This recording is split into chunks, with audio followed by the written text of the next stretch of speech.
Bonjour, c'est Maxime Desjean, je viens vous présenter Hamlet, tentative de chef-d'œuvre. Travailler sur cette pièce, ça a été quelque chose, je dirais, exceptionnel. Parce que on n'a pas toujours l'occasion de travailler sur une pièce connue comme ça, et écrite de la main d'un auteur connu mais par tous les temps, quoi.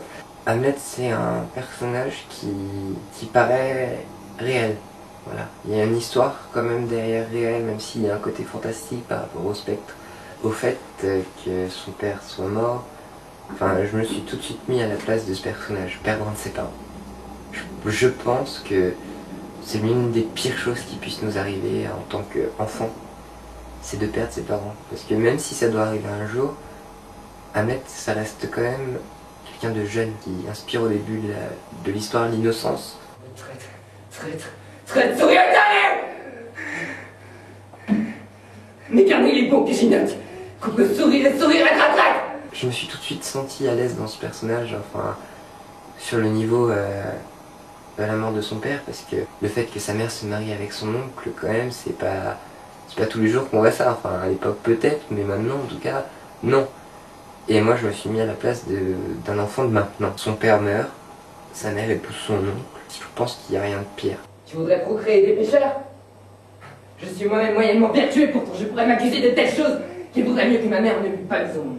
Ma scène préférée, je dirais que c'est la fin, le duel de fin, avec des superbes éclairages, une superbe mise en scène, le jeu avec les épées, et puis j'ai adoré faire mourir ce personnage parce que, au final, c'est une vie qui s'achève, c'est quelque chose qui se termine, et c'est pas comme toutes les histoires où on se dit qu'est-ce qui va se passer. Là, le spectateur se dit bon, il n'y a plus rien. Pareil, je me suis toujours mis à la place de ce personnage.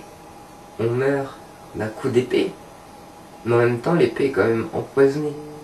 Donc ça fait limite un double assassinat, donc ça doit provoquer une souffrance. C'est pas non plus un simple coup, c'est pas non plus un simple poison, c'est une combinaison.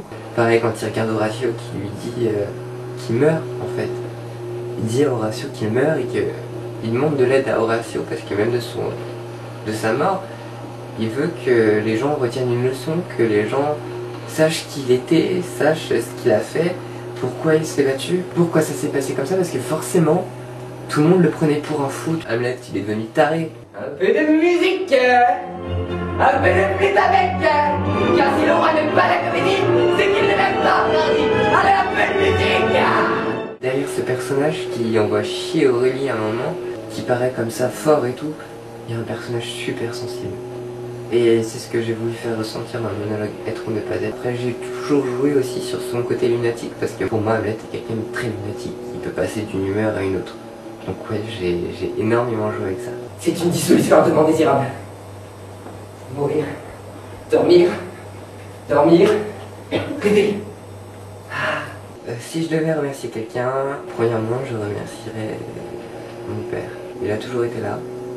Ensuite je remercierais donc Sébruneville, puis Mélanie Nourri qui m'ont aidé, qui m'ont guidé sur ce texte, qui m'ont fait réviser, qui m'ont fait réciter, qui m'ont conduit jusqu'à cet aboutissement de travail.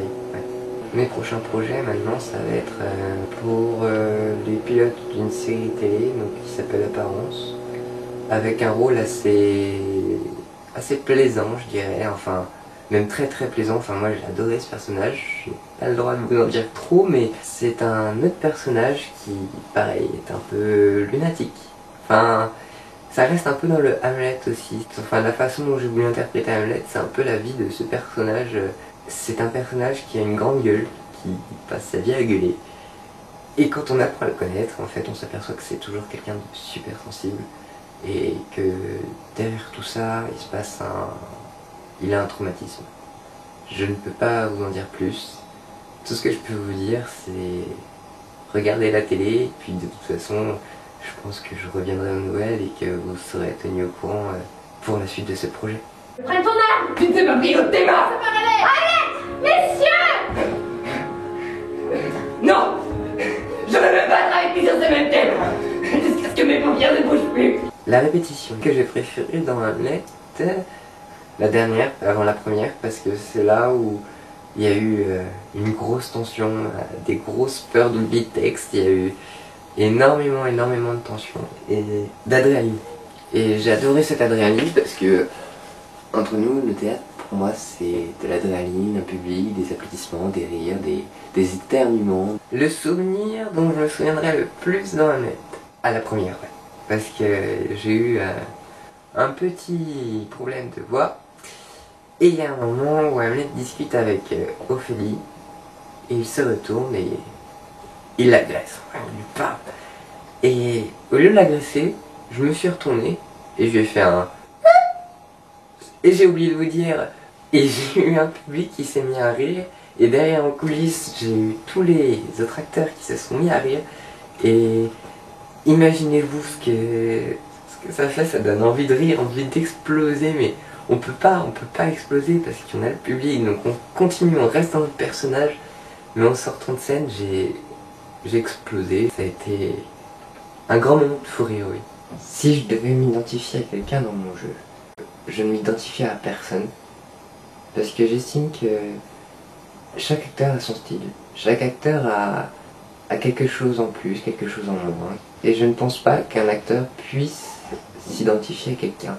Enfin, après si, forcément il y a des choses qu'on peut recopier, des mimiques, mais après de là à dire que je peux m'identifier à quelqu'un, moi non, parce que j'ai des rôles très différents à chaque fois. Donc j'ai joué le directeur d'une colonie de vacances, j'ai joué Hamlet, je joue très prochainement un metteur en scène. J'ai joué des personnages complètement fous, complètement sordides. Oh mon fils sur quel j'aimais Ophélie, car rempli pas avec toute la force de l'amour, de leur amour, ne pourrait jamais atteindre la somme du bien.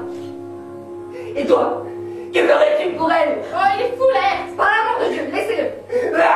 Et chaque personnage a son caractère différent et je ne pense pas qu'on puisse recopier sur le jeu d'un acteur, puisque c'est pareil, un acteur ne peut pas forcément avoir le même jeu à chaque fois, puisque à chaque fois son jeu change en fonction de son personnage. Donc je ne pense pas qu'on puisse s'identifier à un acteur. Quand il pourrait lui-même se rendre quitte avec des nags. Car qui voudrait supporter ce fardeau pour grogner et suer sous une bière rassante? Il y a un scène que j'ai préféré jouer, je dirais comme ça, Parlez-moi d'amour. Ça a été une pièce mise en scène par Jennifer Paprocki il y a 4 ans, avec une compilation de textes sur l'amour, sur plein de choses. J'ai bien accroché sur cette pièce parce que mes personnages ont été très drôles ou très tristes. Ouais. Notamment un texte de Raymond DeVos, Je me suis fait tout seul, qui est à la base un texte comique, et que j'ai réadapté en dramatique, donc c'était assez sympa.